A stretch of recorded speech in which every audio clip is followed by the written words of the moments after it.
Estamos en Galicia, en el noroeste de España. En lugares estratégicos encontramos recintos amurallados con extrañas construcciones circulares de piedra. ¿A quién pertenecieron? ¿De quién se defendían? ¿Cómo vivían? Son los vestigios arqueológicos del pueblo castreño. Este es el castro de Baroña, en Portobosón, en la ría de Noia. Así era en su tiempo.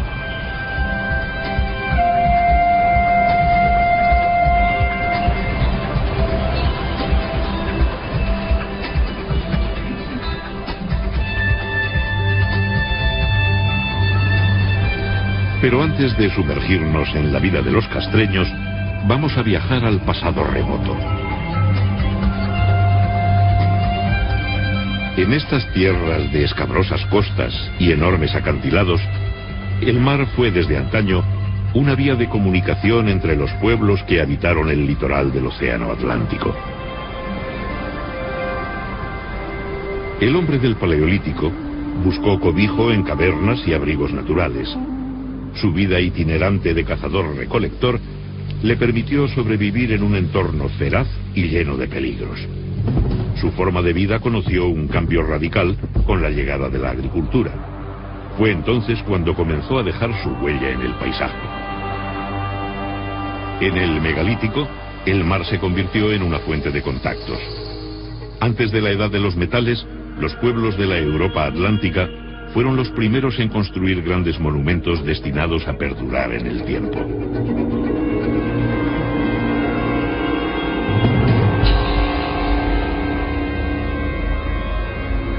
¿Qué significado tiene el alineamiento de más de 3000 menhires de Karnak en la Bretaña francesa? Tardaron varios siglos en erigirlo, alrededor del 3300 a.C. ¿Por qué lo hicieron? En Irlanda, el túmulo funerario de Newgrange es uno de los monumentos megalíticos más importantes de Europa. Se construyó siglos antes que las pirámides de Egipto. Sus muros externos son de cuarcita. El panteón y los menhires que lo rodean están decorados con espirales, círculos y misteriosos trazos en zigzag. ¿Se trataba tan solo de una tumba? Hay estudiosos que lo describen como un enorme observatorio astronómico, al igual que el santuario de Stonehenge, que supuso la extracción, tallado y transporte de enormes bloques de piedra, algunos de hasta 30 toneladas de peso, desde una distancia de 70 kilómetros.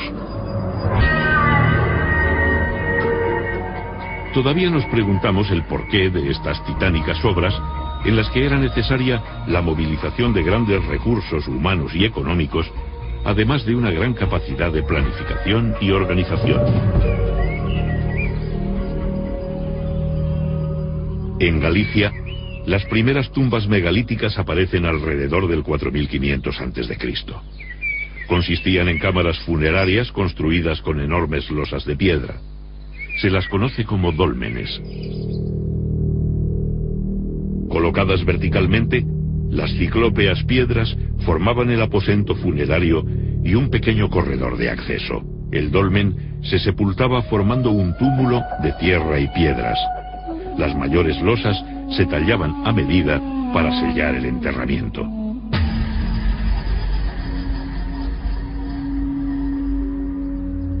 El cuerpo del difunto era inhumado en el interior del dolmen.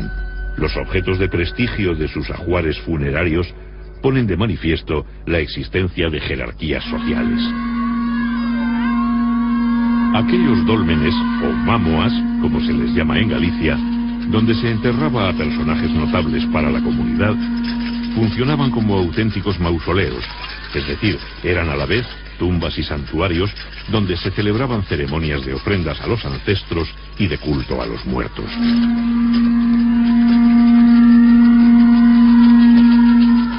La desintegración de los restos orgánicos por el transcurso del tiempo y la acidez de la tierra dificultan el estudio de estos enterramientos megalíticos. La gran cantidad de fragmentos de cerámica encontrados en los túmulos, muchos de ellos pertenecientes a vasos del tipo campaniforme, nos indican la existencia de libaciones en las ceremonias que realizaban y la introducción de ritos funerarios importados.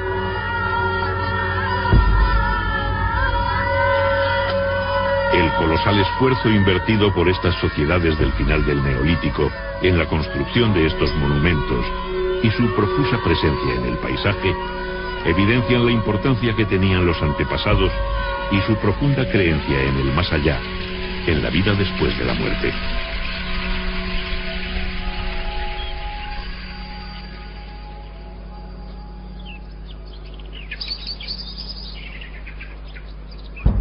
Continuando nuestro viaje por la prehistoria atlántica, encontramos una de las manifestaciones artísticas más singulares de esta época: los petroglifos. El hombre siente la necesidad de plasmar en la piedra aspectos de su vida y sus creencias. Los dibujos se graban por percusión con piedras punzantes de cuarzo o sílex. Los surcos se ensanchan por abrasión. Combinan símbolos de carácter religioso con escenas de la vida cotidiana. Las Rías Bajas gallegas son el principal foco de arte rupestre atlántico, presente también en las Islas Británicas y en la Bretaña francesa.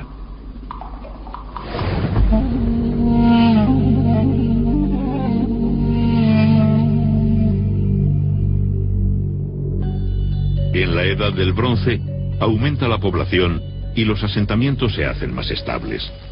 Viven de una agricultura sencilla. La presión sobre el medio natural se acentúa.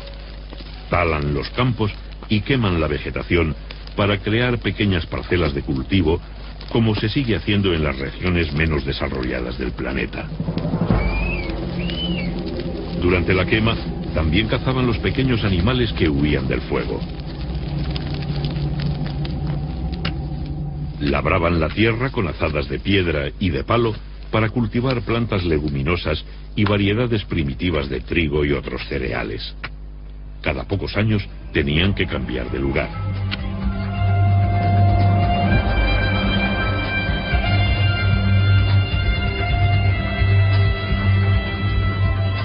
La ganadería cobra mayor importancia como actividad económica. Constituye una incipiente industria de productos como carne, lácteos, pieles y lana.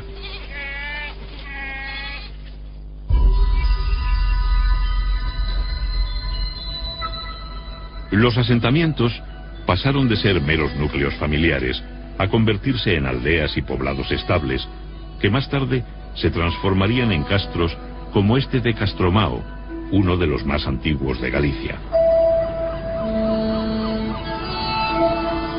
En la costa se establecen en lugares estratégicos como puntas y penínsulas que les ofrecen buenas condiciones defensivas naturales, reforzadas mediante terraplenes y empalizadas.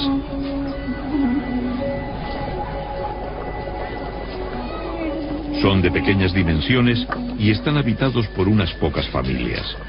Su ubicación les proporciona el acceso directo a la gran variedad de recursos que les ofrece el mar. Viven principalmente de la pesca, el marisqueo y los cultivos de huerta. Sus recursos se complementan con la ganadería y la recolección de frutos silvestres. El mar se convierte en una puerta abierta a contactos e intercambios culturales y comerciales con otros pueblos.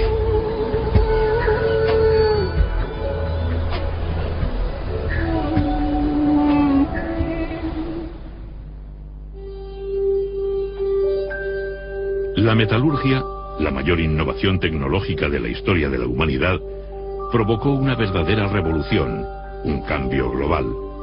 Algunas piezas metálicas se convierten en bienes de prestigio y pasan a ser de gran valor. Los útiles de piedra pulimentada sirvieron de modelo a las nuevas herramientas de bronce. Desde la aparición de la metalurgia, en torno al 2500 a.C., las manufacturas metálicas fueron objeto de intercambio a lo largo de las costas atlánticas y más allá. Un intenso tráfico marítimo unía la península ibérica, las islas británicas y la zona del Canal de la Mancha. Navegaban en embarcaciones construidas con mimbre y revestidas de pieles impermeabilizadas con sebo.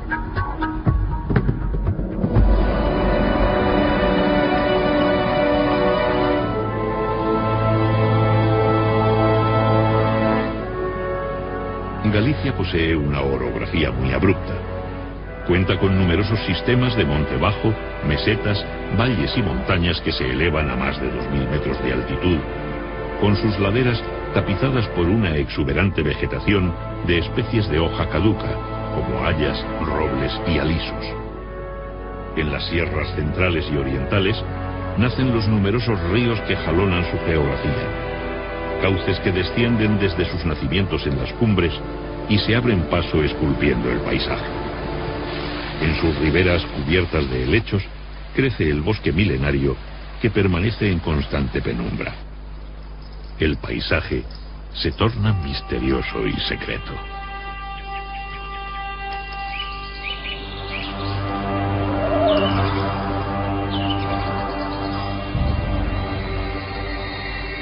Las sociedades de la Edad del Bronce sacralizaron la naturaleza con divinidades asociadas a montañas, ríos, manantiales, lagunas y bosques. Chamanes y curanderos encontraron la inspiración de su don en el corazón de estos bosques, que todavía hoy son objeto de enigmáticos relatos sobre brujas y sortilegios. Muchos rasgos de las prácticas religiosas de la Edad del Bronce han llegado hasta nuestros días, fosilizados en el folclore europeo. Ninfas, trasgos, gnomos y otros espíritus son entidades míticas que hunden sus raíces en esta remota época. Posiblemente, los pescadores y cazadores que se adentraban en estos parajes ocultos se sometían a algún tipo de iniciación parecida a las que todavía se realizan en algunas comunidades de creencias animistas de África y América, para protegerse de las terribles fuerzas sobrenaturales que existían en estos lugares.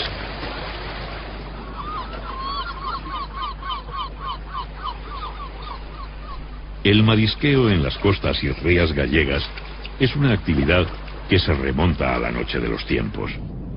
El llamado fenómeno de afloramiento provoca un extraordinario aumento del fitoplancton en el agua, que convierte este litoral en un área de pesca y de biodiversidad única en el mundo. Los pobladores de finales del Bronce y principios de la cultura castreña capturaban crustáceos entre las rocas de la zona intermareal. También consumían percebes, mejillones, lapas y caracoles marinos. La pesca se documenta por los numerosos restos de peces encontrados, como merluzas, caballas, jureles, besugos, congrios y un sinfín de especies más. Para su captura empleaban redes y anzuelos de cobre, bronce y hierro. El pulpo lo deshidrataban para su conservación y los pescados azules los secaban después de ahumados.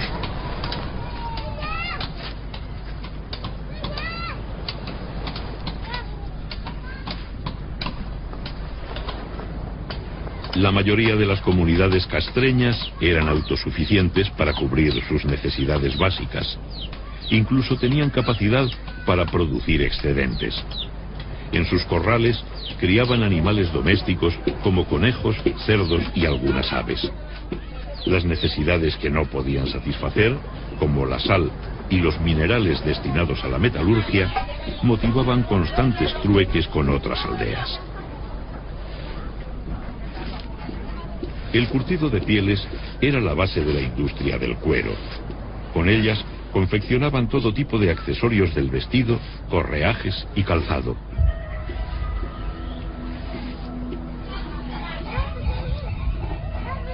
La molienda del grano la realizaban en molinos barquiformes que exigían un considerable esfuerzo.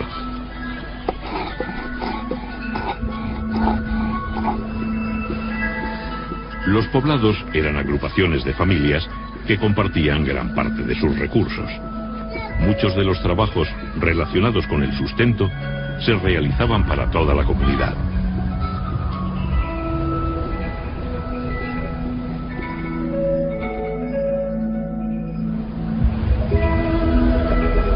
Viajamos hasta La Lanzada, en las Rías Bajas. La ermita y los restos del antiguo castillo atestiguan el destacado papel que tuvo este enclave en la historia de Galicia. Habitado desde el siglo VII a.C., es un rico yacimiento arqueológico que ha proporcionado valiosos datos sobre la cultura castreña. Desde sus comienzos, fue un enclave dedicado al comercio marítimo. Aquí arribaban barcos procedentes del sur de la península ibérica, cargados con gran variedad de mercancías. En las inmediaciones de este asentamiento existían vetas de estaño, metal que los mercaderes recibían como pago en sus transacciones comerciales. En nuestras excavaciones arqueológicas en la Lanzada hemos encontrado evidencias materiales de los intercambios comerciales entre fenicios, cartagineses y castreños. Por ejemplo, aquí tenemos restos de ánfora. Las ánforas las traían los fenicios y los cartagineses en barcos que se apostaban aquí en la ensenada de Alanzada, y acompañando estos objetos aparecían también perfumarios, joyas, etcétera, ¿no? En este sentido, Alanzada fue un enclave comercial importantísimo en las relaciones entre el norte y el sur, entre el Atlántico y el Mediterráneo, ¿no? Gracias a esta navegación fenicia que llegaba aquí a Alanzada, ¿no? A finales del Bronce, los fenicios fundaron emporios comerciales en todo el Mediterráneo. Viajaron hasta los confines del mundo conocido, atraídos por la riqueza de las míticas Casitérides, las islas del estaño, que los relatos antiguos situaban en el tenebroso océano, más allá de las columnas de Hércules. Las Casitérides eran para los mediterráneos una especie de Eldorado, un lugar de su geografía mítica que representaba la proverbial abundancia de metales de las tierras atlánticas. Comerciaron con los pueblos atlánticos durante centurias hasta la caída de Cartago en el siglo II a.C. Traían vajillas, joyas, tejidos, conservas, sal y metales. A comienzos del primer milenio a.C., los fenicios ya habían introducido el hierro y el vidrio en los circuitos meridionales del comercio atlántico.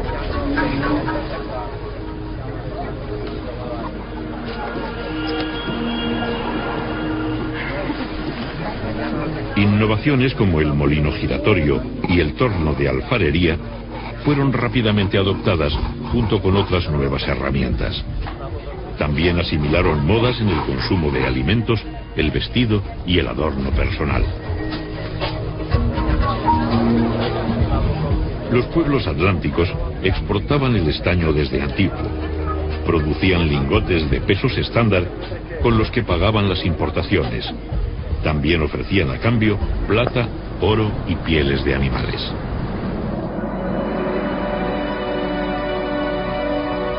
A comienzos de la Edad del Hierro, en los poblados de altura de toda Europa, se construyen defensas y murallas. El colapso de civilizaciones mediterráneas como la micénica y la hitita provocó el hundimiento del comercio. Los metales comenzaron a escasear y se encarecieron. Los poblados tuvieron que fortificarse para defender sus reservas y su producción metalúrgica de los ataques de las bandas de pillaje. En toda Europa se vive un ambiente de mayor actividad bélica.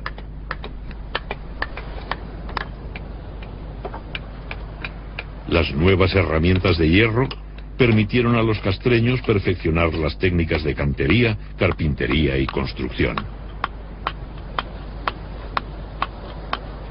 Al mismo tiempo que los poblados se amurallaron convirtiéndose en pequeñas fortalezas, las viviendas de barro se transformaban en casas de piedra.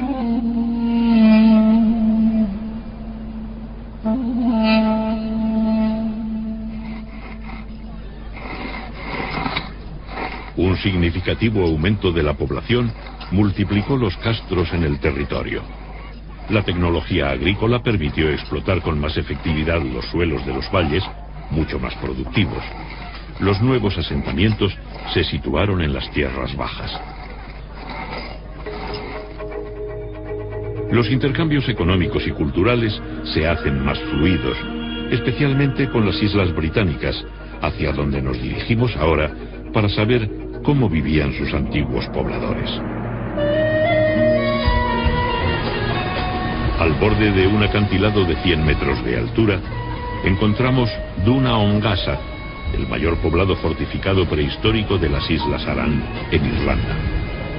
Su sistema defensivo de murallas concéntricas y piedras hincadas es muy similar a los castros de Galicia. La reconstrucción del poblado de Castle Henleys, en Gales, pone de manifiesto la semejanza en usos y costumbres que tenían los pobladores de los territorios atlánticos. Sus casas de planta circular, paredes de piedra y techumbre cónica vegetal son prácticamente iguales a las castreñas. Las paredes enlucidas muestran dibujos circulares y cruciformes de simbología solar.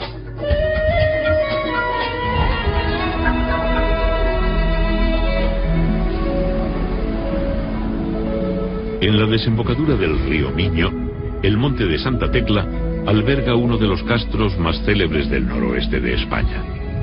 Fue construido hacia el siglo I a.C. Desde el yacimiento arqueológico se presencia uno de los paisajes más bellos de Galicia. Casas, escaleras, hogares, vías empedradas y conducciones de agua nos hablan de una sociedad que llegó a un considerable desarrollo técnico para su época. Los canteros labraban las piedras de diferentes maneras para adaptar las construcciones al terreno. Los grandes corrales que se aprecian en algunos yacimientos nos indican la importancia que tuvo el ganado vacuno, que les proporcionaba fuerza de tiro, alimento, pieles y abono.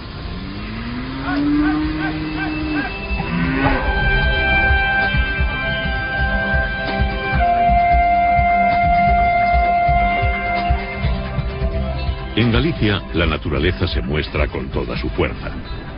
Las grandes mareas dejan al descubierto bancos de arena, estuarios y playas que favorecen el desarrollo de especies de bivalvos marinos, como almejas, berberechos, ostras, lapas, navajas y vieiras. En las costas de aguas tranquilas y fondos arenosos, las mujeres mariscaban todo tipo de bivalvos que constituían una fuente complementaria de alimentación. El tamaño de las especies documentadas por los arqueólogos está muy por encima de las actuales tallas comerciales. En aquel tiempo no existía la sobreexplotación. Conocemos la dieta de los castreños del litoral gracias a los vertederos de sus poblados, que los científicos llaman concheros por su abundancia en restos de moluscos.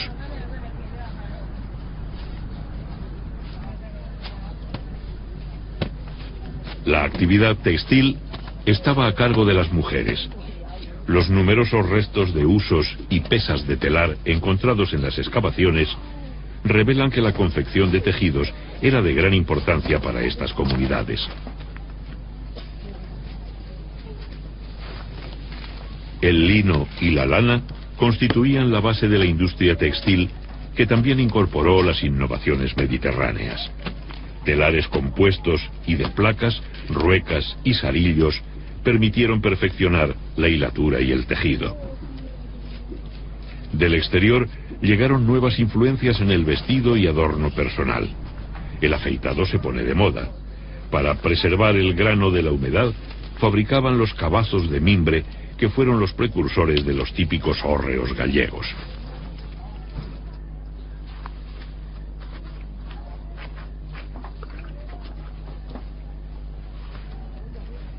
Aunque el torno de alfarero ya era utilizado, la cerámica moldeada a mano continuaba siendo de uso común.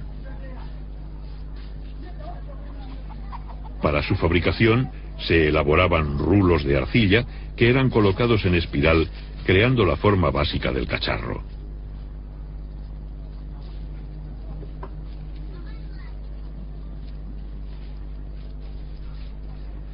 Después se unían entre sí las tiras de arcilla, se alisaba la superficie y se daba la forma definitiva.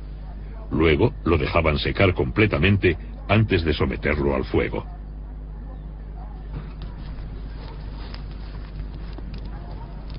Para cocer las piezas más finas, usaban hornos cerámicos especializados, pero el primitivo horno de hoguera se seguía utilizando habitualmente para la cocción de pequeñas piezas de uso doméstico. Consistía en un hoyo excavado en el suelo, dotado de un tiro transversal en dirección al viento dominante.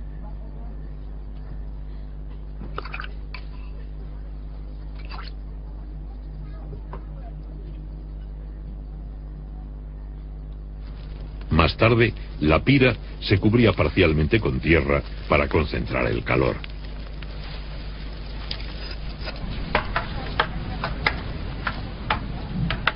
Para muchas comunidades del noroeste, la actividad bélica ocupó un lugar destacado en su vida. Desde jóvenes se preparaban para la guerra.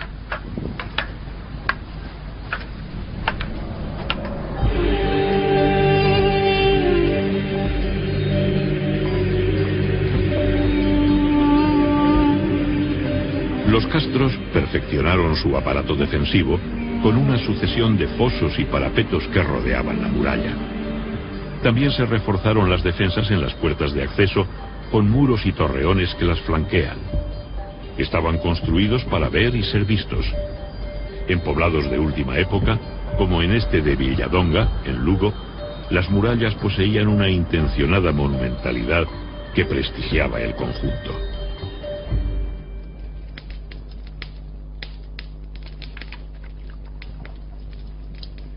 Los forjadores cobran un papel muy importante. La guerra y la defensa de los bienes comunales ante el pillaje les otorgan un estatus especial. De ellos depende la producción y la mejora de las armas. También son importantes por favorecer la expansión de la agricultura gracias a la fabricación de herramientas de labranza.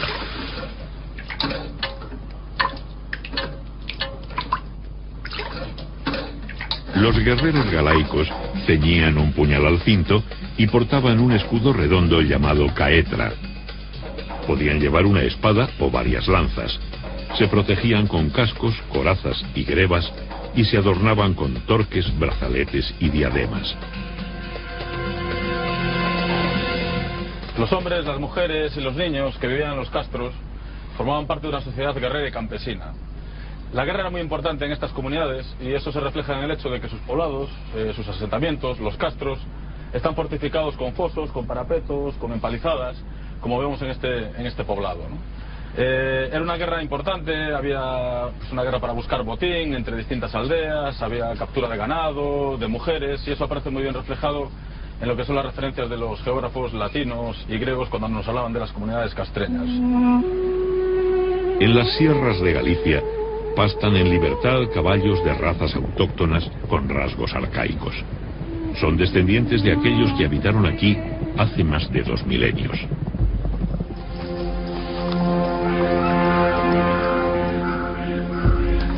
Los caballos eran un símbolo de poder y riqueza.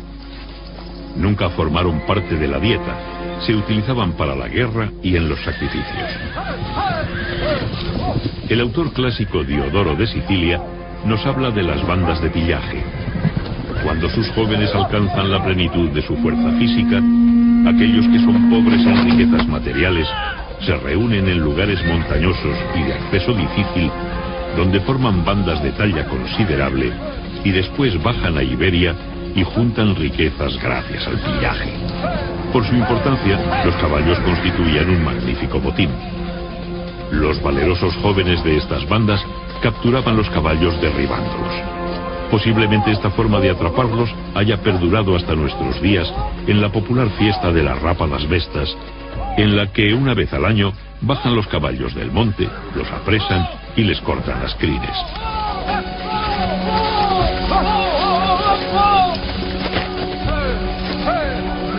El historiador grecolatino Estrabón, al que debemos las mejores descripciones sobre este periodo, describe a los jóvenes castreños. Son hábiles en emboscadas y exploraciones, ligeros y capaces de salir de los peligros. Al parecer tenían un gran conocimiento de las técnicas militares, matizadas por sus propias reglas, que enfatizaban el valor personal, la intimidación, la bravura y la ferocidad.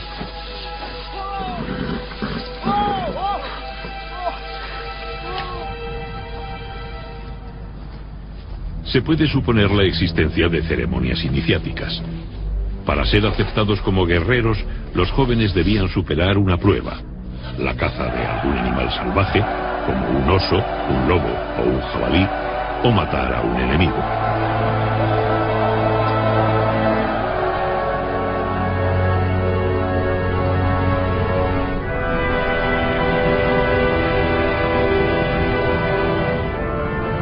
Parece sacada de un cuento.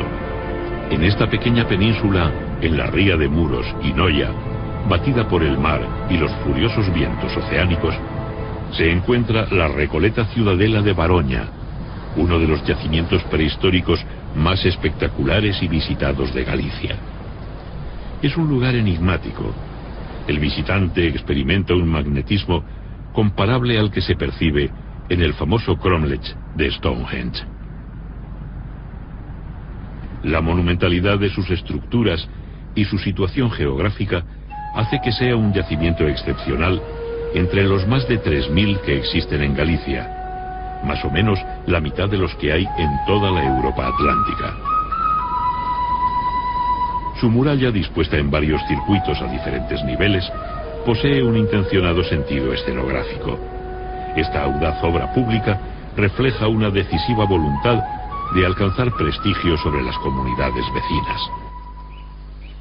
En el castro de Borneiro, en La Coruña, como en la mayoría de los yacimientos, observamos que la disposición de las construcciones en el interior de los recintos estaba condicionada por el trazado de la muralla, los desniveles del terreno y la planta curva de las viviendas, que no compartían paredes medianeras, dejando muchos espacios muertos entre ellas. En los poblados de última época hacen su aparición los trazados rectilíneos y las construcciones de planta cuadrangular, que aprovechan mejor el espacio adosándose unas a otras. Las viviendas tenían puertas resguardadas por machones y tejados a dos aguas. El urbanismo castreño alcanzó un gran desarrollo en el área meridional, desde las Rías Bajas hasta el río Duero en el actual Portugal. Aquí surgieron los grandes poblados denominados citanias, como las de Briteiros y Sanfins. Eran protociudades que concentraban una gran población y cumplían un papel central en la organización territorial. En la misma época se construyen los llamados monumentos con horno o saunas castreñas, como esta de Punta dos Prados, en Ortigueira, en la provincia de La Coruña. Una de las mejor conservadas es la del castro de Briteiros. Estrabón nos cuenta que los galaicos tomaban baños de vapor y luego de agua fría. Estaban construidas con grandes placas de piedra que las aislaban del exterior.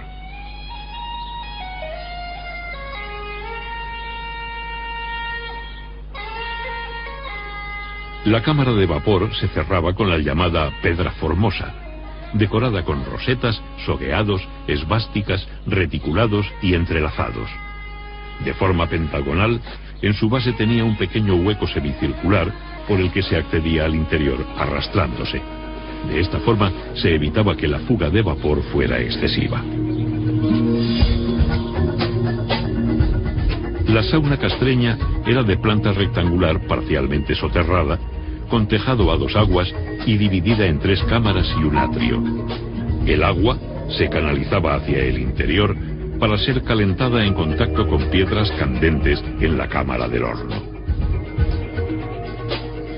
Otro magnífico ejemplo de sauna lo encontramos en Sanfins, también en Portugal. Según algunos autores, la práctica termal castreña tenía un marcado carácter religioso, relacionado con ritos iniciáticos guerreros y de purificación.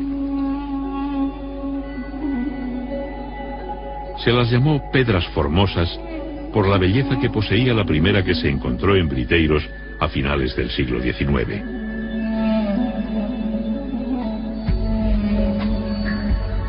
Los elementos decorativos combinaban motivos que recuerdan a los de la orfebrería.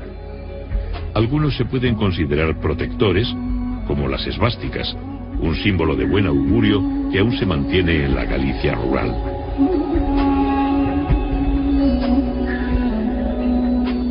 Los diseños decorativos castreños son geométricos con un predominio de la línea curva. Se cree que estos elementos arquitectónicos buscaban la ostentación para expresar el prestigio social de los moradores de las casas.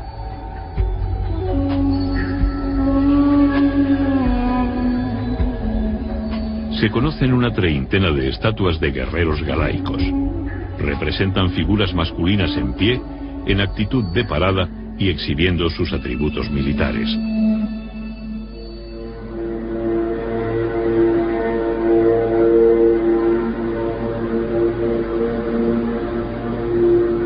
Ocultos en lo más profundo de los bosques se encontraban los santuarios castreños dedicados al dios Lugh, el más importante del panteón céltico. En lugares determinados de los ríos, que simbolizaban las puertas al otro mundo, se practicaban los rituales de ofrendas de armas dedicados a la diosa Nadia, protectora de la comunidad y vinculada a la idea de la reencarnación. Los guerreros se despojaban de sus armas ante la presencia de chamanes consagrados a esta deidad.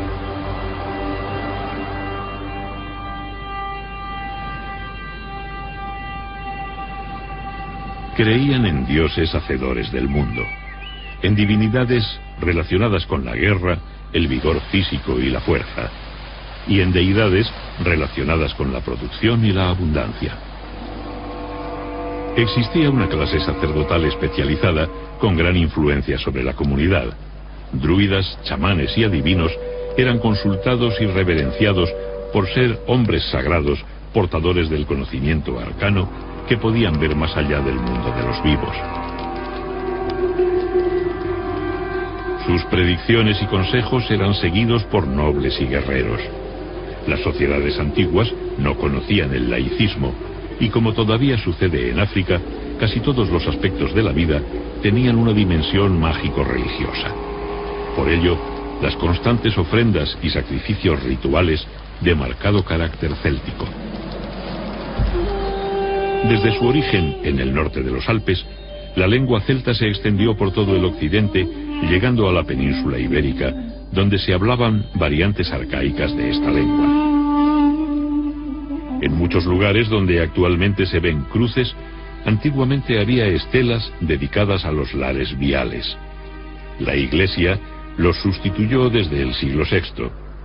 Eran deidades domésticas relacionadas con los espíritus de los antepasados que se creía vagaban por los caminos. Estrabón nos cuenta que colocaban a los enfermos en los cruces de caminos para ser curados por espíritus de los que habían sufrido una enfermedad similar. Muchos de los santuarios dedicados a estos dioses fueron cristianizados mediante los cruceiros, omnipresentes en toda Galicia.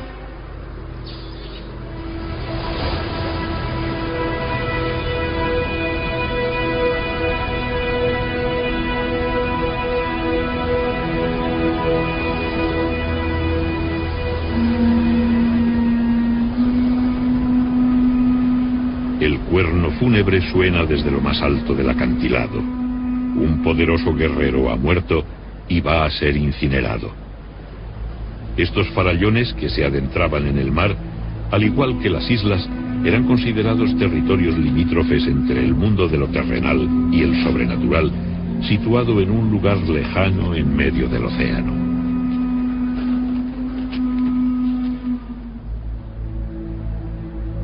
Los ritos funerarios castreños continúan siendo un misterio, pues apenas han dejado huella en el registro arqueológico. Pero recientemente, un importante descubrimiento realizado en Villalba, en la provincia de Lugo, de una necrópolis de pequeñas fosas con vasijas que contienen cenizas, nos remite a la tradición de las incineraciones célticas.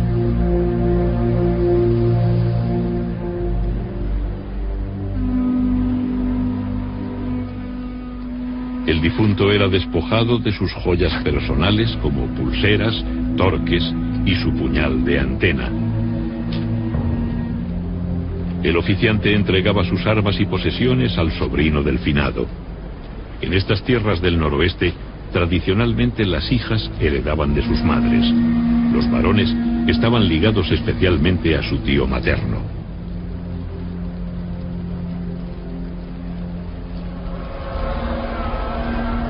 Una vez prendida la pira, los congregados comenzaban a emitir el abellón, un sonido gutural que recuerda el vuelo del abejorro. Hasta hace pocas décadas se realizaba en algunos velatorios de Galicia. El cuerno sonaba con fuerza para llamar a los espíritus de los antepasados para que acompañasen el alma del difunto más allá de la línea del crepúsculo marino, donde se situaba el paraíso de los celtas.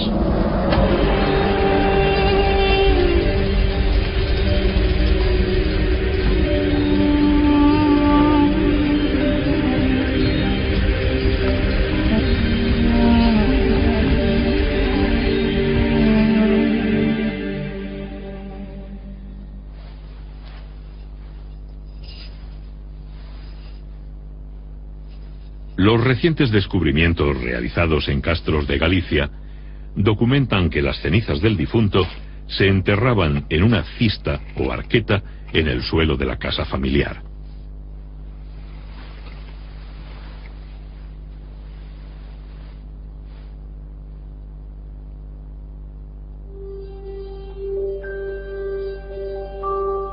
Este carro funerario del Museo Martins Sarmiento de Guimaraes muestra cómo trabajaban el metal desde el tercer milenio antes de Cristo.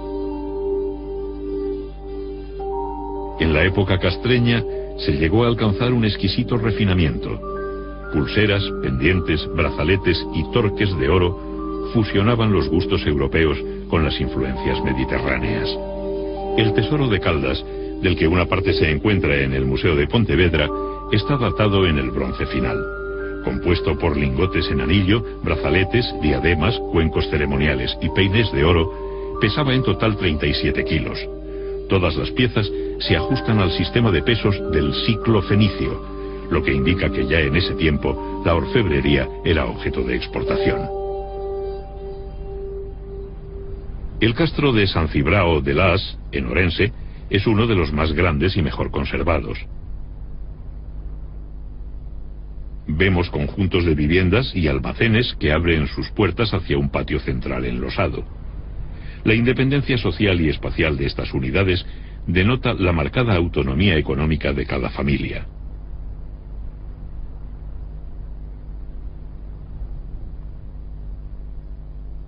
Las murallas son monumentales. Hay calles empedradas, aljibes y canalizaciones. En esta última época se cree que estos poblados se encaminaban a la formación de ciudades-estado. Venimos hablando de celtas, pero ¿existió realmente una nación celta? Hoy en día la teoría más extendida es que los celtas no fueron una raza, ni siquiera un pueblo. Se trató de un flujo lingüístico y cultural con sus orígenes en el norte de los Alpes. Había comunidades que hablaban lenguas del grupo céltico y que compartían panteones e ideologías de tipo indoeuropeo. Lo cierto es que muchos pueblos de la antigua Galicia se llamaban a sí mismos celtas, hablaban dialectos célticos, tenían divinidades de origen celta y fueron identificados por los clásicos como celtas.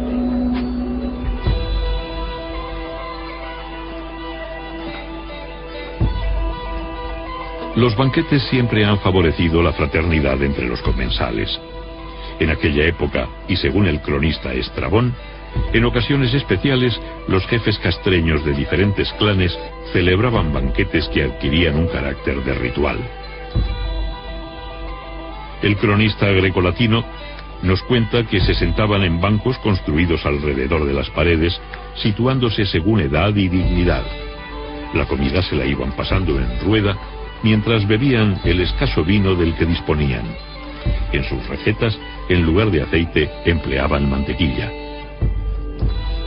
También describe que al final bailaban en círculo al son de la flauta, dando saltos y cayendo de rodillas.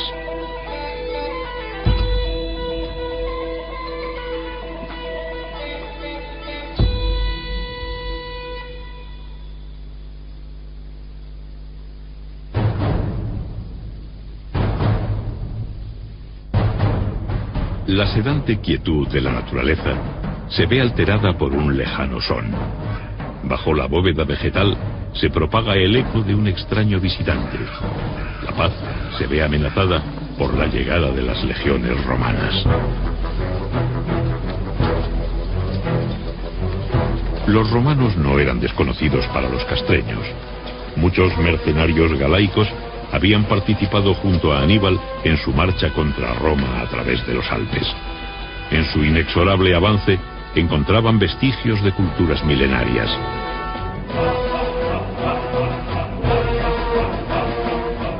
En la comarca del Bierzo, lindando con la actual Galicia, el fantasmal paisaje de las Médulas sobrecoge por su magnitud. Sus paredes verticales son el resultado de una demolición premeditada de la montaña que existía antes de la llegada de los romanos. Era el mayor yacimiento de oro del occidente romano, donde se aplicaron procesos de extracción del metal que se usarían hasta la Revolución Industrial.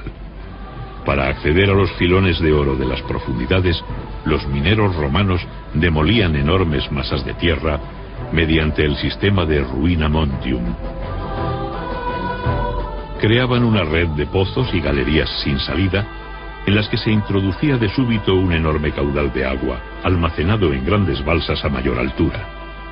Esto producía la compresión del aire en los túneles, que actuaba como un explosivo. La masa minada se desgajaba de la montaña y se derrumbaba. El oro galaico supuso un acicate para las ansias de conquista del imperio. Se calcula que en las minas del noroeste los romanos extrajeron unos 200.000 kilos de oro.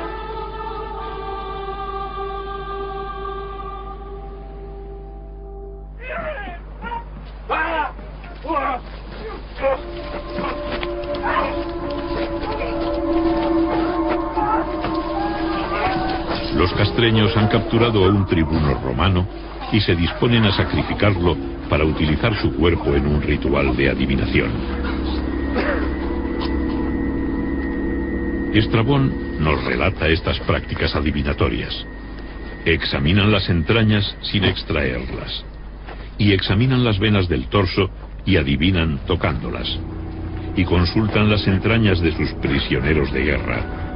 Los cubren con sagos y después el hieróscopo los golpea por encima de las vísceras. Dan un primer presagio por la forma en que cae el cuerpo.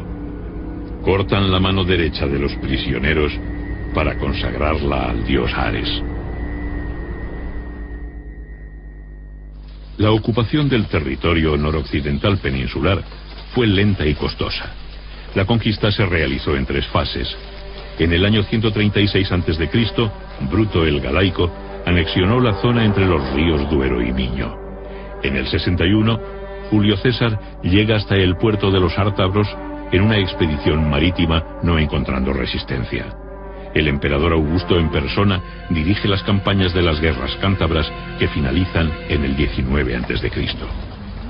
Diodoro relata que los norteños cantaban himnos de victoria cuando eran crucificados.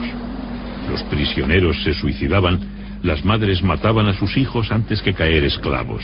Preferían la muerte a la derrota. La llegada de los romanos trajo el ocaso a los galaicos. El poder imperial se apoyó en las estructuras existentes para integrar a la población. A finales del siglo I después de Cristo, se puede dar por finalizada la cultura castreña.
Estamos en Galicia, en el noroeste de España.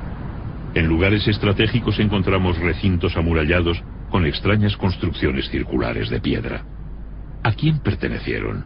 ¿De quién se defendían? ¿Cómo vivían? Son los vestigios arqueológicos del pueblo castreño. Este es el castro de Baroña, en Portodosón, en la ría de Noya. Así era en su tiempo.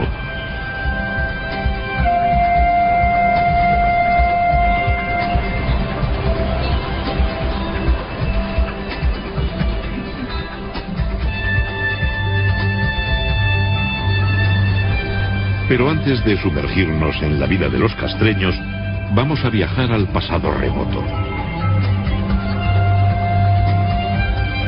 En estas tierras de escabrosas costas y enormes acantilados, el mar fue desde antaño una vía de comunicación entre los pueblos que habitaron el litoral del Océano Atlántico. El hombre del Paleolítico buscó cobijo en cavernas y abrigos naturales. Su vida itinerante de asociales. Aquellos dólmenes, o mámoas, como se les llama en Galicia, donde se enterraba a personajes notables para la comunidad, funcionaban como auténticos mausoleos, es decir, eran a la vez tumbas y santuarios donde se celebraban ceremonias de ofrendas a los ancestros y de culto a los muertos.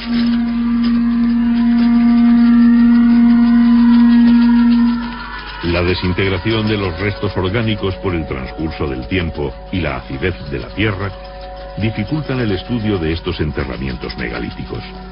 La gran cantidad de fragmentos de cerámica encontrados en los túmulos, muchos de ellos pertenecientes a vasos del tipo campaniforme, nos indican la existencia de libaciones en las ceremonias que realizaban y la introducción de ritos funerarios importados.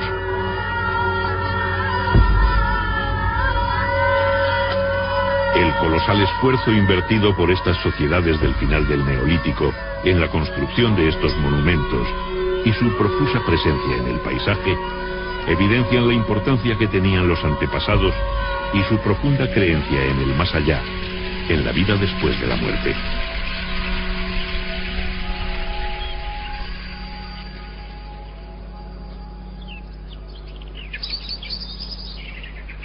Un enorme observatorio astronómico, al igual que el santuario de Stonehenge, que supuso la extracción, tallado y transporte de enormes bloques de piedra, algunos de hasta 30 toneladas de peso, desde una distancia de 70 kilómetros. Todavía nos preguntamos el porqué de estas titánicas obras, en las que era necesaria la movilización de grandes recursos humanos y económicos, además de una gran capacidad de planificación y organización. En Galicia, las primeras tumbas megalíticas aparecen alrededor del 4500 a.C. Consistían en cámaras funerarias construidas con enormes losas de piedra. Se las conoce como dólmenes. Colocadas verticalmente, las ciclópeas piedras formaban el aposento funerario y un pequeño corredor de acceso. El dolmen se sepultaba formando un túmulo de tierra y piedras. Las mayores losas se tallaban a medida para sellar el enterramiento.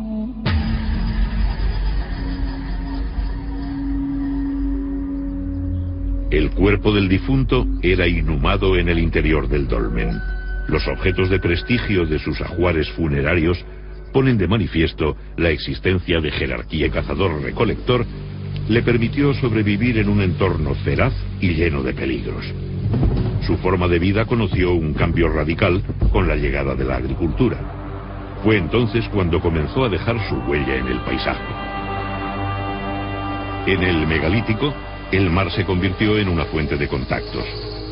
Antes de la edad de los metales, los pueblos de la Europa atlántica fueron los primeros en construir grandes monumentos destinados a perdurar en el tiempo.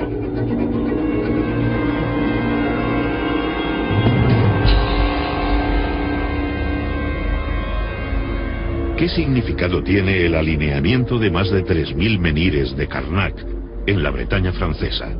Tardaron varios siglos en erigirlo, alrededor del 3300 a.C.